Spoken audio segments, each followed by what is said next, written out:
Welcome to দোস্ত। আজকের video চাষি ভাইদের নিয়ে। আমরা সবাই জানো যে বাচ্চাদের নিয়ে আমরা ভিডিও করি, তাই জন্য বাচ্চারা একটু দুষ্টুমি করছে। এখানে যে স্যালো মেশিন দেখছো, এখানে জমিতে জল দেয় এবং এত তাপমাত্রার জন্য জমিতে জল দিচ্ছে, জমি শুকিয়ে গেছে বলে বকগুলি এখানে খেলা করছে।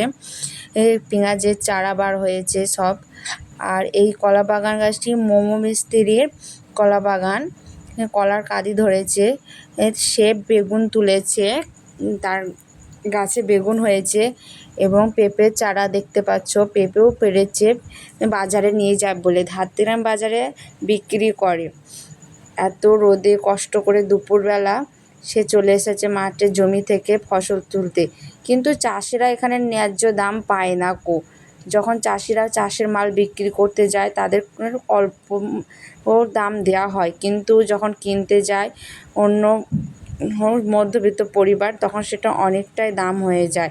এখানে চাষিরা পাইপ ফেলে পাইপ বিছিয়ে চাষ করছে। ধন্যবাদ।